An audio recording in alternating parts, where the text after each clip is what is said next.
On a tendance à croire que le vide est une absence, une erreur, un manque. Mais le vide n'est pas ce qui disparaît. Le vide est ce qui demeure lorsque tout a déjà été interprété. Nous avons été éduqués à craindre les zones blanches, à remplir, à expliquer, à produire du sens comme on produit des déchets. Notre époque ne supporte pas l'indétermination. Elle exige des réponses immédiates, des formes lisibles, des récits fermés. Même l'art doit désormais se justifier, être utile, être compris. Pourtant, certains artistes n'ont jamais cherché à produire des images. Ils ont travaillé ailleurs, dans les marges, dans les délais, dans les temps morts. Bienvenue dans Mythologique.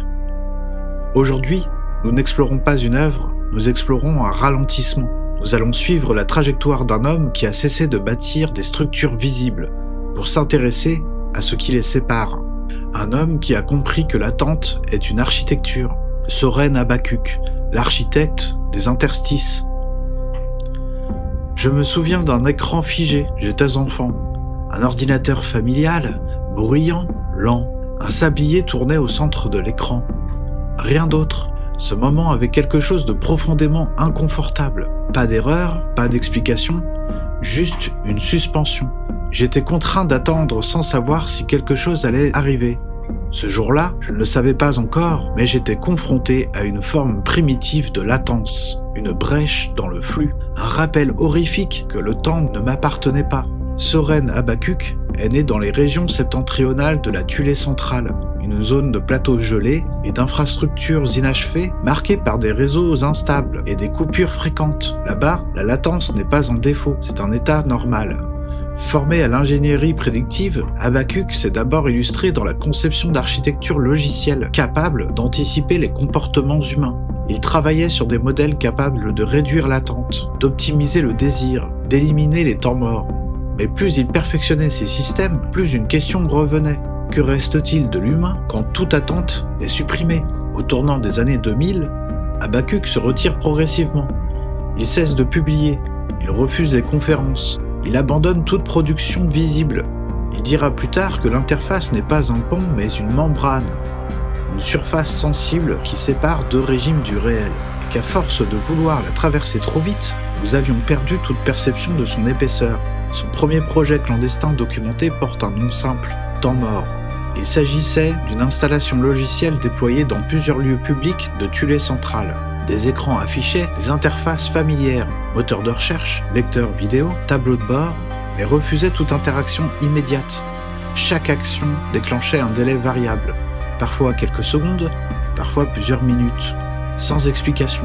Les utilisateurs décrivaient un malaise profond, une sensation de dépossession. Certains parlaient d'angoisse, d'autres d'une étrange forme de calme. Abacuc expliquait que Temps mort ne produisait rien. Il révélait simplement ce que nous avions oublié. L'attente n'est pas vide, elle est chargée. Quelques années plus tard apparaît la cathédrale des algorithmes, un espace souterrain, des serveurs monumentaux refroidis par la glace et le silence. Ils calculent en continu, mais leurs résultats ne sont jamais stockés, jamais affichés. Des boucles parfaites, des opérations sans finalité. Les rares visiteurs parlent d'une impression de sacré, non pas parce que quelque chose se manifeste, mais parce que rien ne cherche à être montré. Abacuc appelait cet espace le cinquième mur, la frontière entre l'information et ce qu'il nommait le sacré fonctionnel, un seuil où la donnée cesse d'être utile et devient simplement présente. Son projet le plus controversé reste le projet Thulé, un ensemble de serveurs enfouis sous le permafrost, alimentés par des sources autonomes. On raconte qu'Abacuc y a archivé tout ce que le monde numérique a rejeté. Les fichiers corrompus, les messages interrompus, les fragments de récits abandonnés. Mais le projet Thulé n'est pas une base de données, c'est un mausolée. Ceux qui prétendent s'y être connectés parlent de formes instables, de structures qui ne livrent aucune information exploitable. Seulement une sensation de présence. Abacuc ne conserve pas les données. Il conserve leur charge affective, leur poids résiduel. Pour lui, le buffer n'est pas une erreur, c'est un espace rituel, un moment où la machine suspend son autorité apparente et rappelle à l'humain qu'il n'est pas maître du temps. Pourquoi sommes-nous si troublés par un écran figé ? Parce qu'il nous confronte à notre propre impatience, à notre incapacité à rester immobile. Abacuc ne cherche pas à nous priver, il cherche à ralentir, à réintroduire une respiration là où le flux était devenu asphyxiant. Alors, la prochaine fois que votre écran se fige, que la vidéo s'arrête, que le cercle tourne, ne vous précipitez pas. Ne rechargez pas la page. Restez. Ce n'est pas une panne, c'est un interstice. Soren Habakkuk n'est pas absent. Il est là, dans chaque délai, dans chaque attente non résolue. Il attend que nous comprenions que la lumière ne vient pas de l'image, mais du vide qui la soutient. Restez curieux, cherchez les interstices, on se retrouve très vite, dans les confins,